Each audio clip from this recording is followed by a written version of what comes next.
Hello everyone. आज हम लोग जो टॉपिक पढ़ेंगे वो है प्रेजेंट परफेक्ट कंटिन्यूअस टेंस। बच्चों, सबसे पहले हम जानते हैं कि प्रेजेंट परफेक्ट कंटिन्यूअस टेंस क्या होता है। प्रेजेंट परफेक्ट कंटिन्यूअस टेंस का यूज हम कब करते हैं?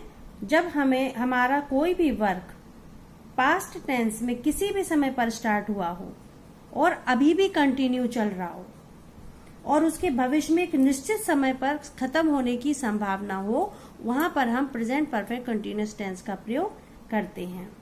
इसकी पहचान क्या है?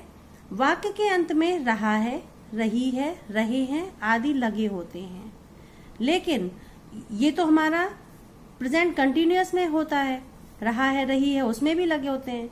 लेकिन उसकी और उसमें प्रेजेंट परफेक्ट कंटिन्यूअस की पहचान क्या है कि इसमें समय भी दिया होता है। प्रेजेंट कंटिन्यूअस टेंस में समय नहीं दिया रहता है। रहा है, रही है का प्रयोग तो करते हैं लेकिन समय नहीं दिया होता है। लेकिन परफेक्ट कंटिन्यूअस में समय भी दिया रहता है। ठीक है, तो समय का देने का मतलब, जैसे मान लीजिए लिख दिया हमने वर्षा हो रही है। ठीक है, अगर हम लिखते हैं वर्षा हो रही है, ठीक है, वर्षा हो रही है, तो इसमें हम क्या लिखेंगे? इट इज रेनिंग, क्योंकि इसमें रहा है, रही है का प्रयोग किया है। लेकिन इसमें समय नहीं दिया है ना कि कब से हो रही है, सुबह से हो रही है, कल से हो रही है, शाम से हो रही है, इसमें नहीं। तो ये प्रेजेंट कंटिन्यूअस टेंस माना जाएगा। लेकिन प्रेजेंट परफेक्ट टेंस में हमें समय जरूर दिया रहता है। आइए स्ट्रक्चर देख लेते हैं। अफर्मेटिव सेंटेंस में क्या करेंगे? अफर्मेटिव जो होता है उसमें क्या लगे? सब्जेक्ट हैज, हैव या हैज हैव बीन लगाते हैं, हैज बीन या हैव बीन। वर्ब की फर्स्ट फॉर्म में ऑब्जेक्ट आईएनजी लगाते हैं, ऑब्जेक्ट लिखते हैं, इसमें सिंस और फॉर का प्रयोग करते हैं। और टाइम, अब सिंस कहाँ लगाना है, फॉर कहाँ लगाना है, ये हम आपको अभी आगे बताते हैं। सिंस हमेशा निश्चित समय के लिए लगता है, फॉर अनिश्चित समय के लिए लगता है। इसका हम आपको स्ट्रक्चर अभी आगे बताते हैं। ठीक है, तो सब्जेक्ट के बाद हैज बीन या हैव बीन, एक वचन हैज बीन, बहुवचन में हैव बीन। वर्ब की फर्स्ट फॉर्म में आईएनजी लगाना ही है, क्योंकि रहा है, रही है का प्रयोग करेंगे तो आईएनजी कंटिन्यूअस में आईएनजी लगता ही है। ऑब्जेक्ट के बाद सिंस और फॉर का, अगर काम निश्चित समय से हो रहा है तो सिंस लगाएंगे, फॉर नहीं हो रहा है तो फॉर लगाएंगे, और समय जरूर लिखेंगे। जैसे वह 2 महीने से उपन्यास लिख रही है, लड़की है, शी हैज बीन, वह एक है, एक वचन सिंगुलर है, इसलिए यहाँ पर शी के साथ हैज बीन लगाएंगे। She has been writing, verb की फर्स्ट फॉर्म में आईएनजी लगाएंगे। द नॉवल, उपन्यास को क्या बोलते हैं? नॉवल। ठीक है, she has been writing the novel. अब लिख रही है, वह 2 महीने से लिख रही है ना, निश्चित समय नहीं है, पिछले 2 महीने से लिख रही है और उसके और पहले से, तो निश्चित नहीं है, तो हम यहाँ पर फॉर लगाएंगे, फॉर 2 मंथ्स। राम बचपन से डांस का अभ्यास कर रहा है, बचपन से कर रहा है, इसका तो पता ही है कि ये बचपन से कर रहा है, तो यहाँ पर सिंस का प्रयोग करेंगे हम, सिंस। ठीक है, Ram has been practicing dance since childhood, बचपन से कर रहा है। ठीक है, अगर ये बचपन से काम कर रहा है तो ये निश्चित है, निश्चित समय का यहाँ पर बोध हो रहा है, इसलिए हम यहाँ पर सिंस का प्रयोग करेंगे।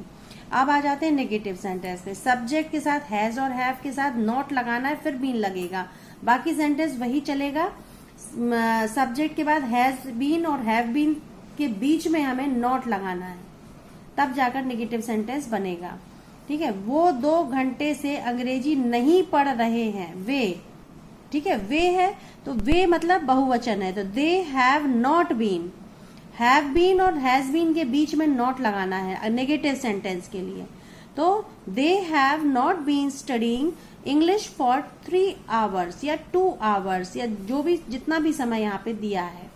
लड़के 2 घंटे से घुड़सवारी नहीं कर रहे हैं, the boys have not been.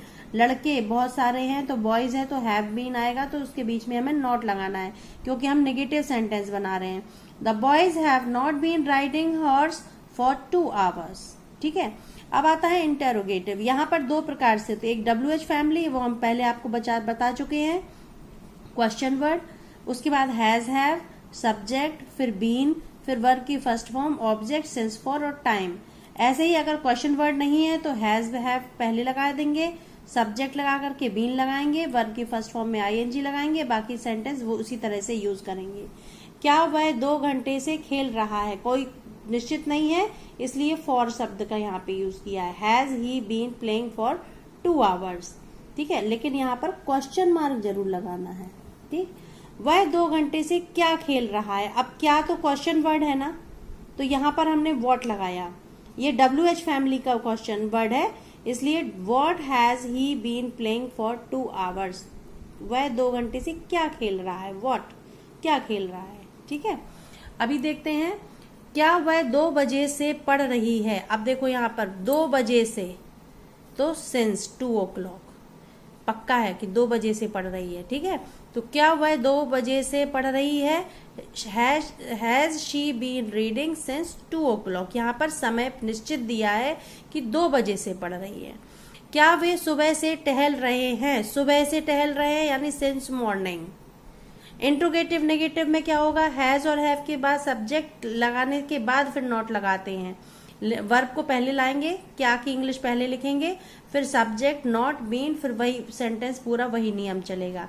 क्या वह 2 घंटे से नहीं खेल रहा है, has he not been playing for 2 hours, 2 घंटे से नहीं खेल रहा है।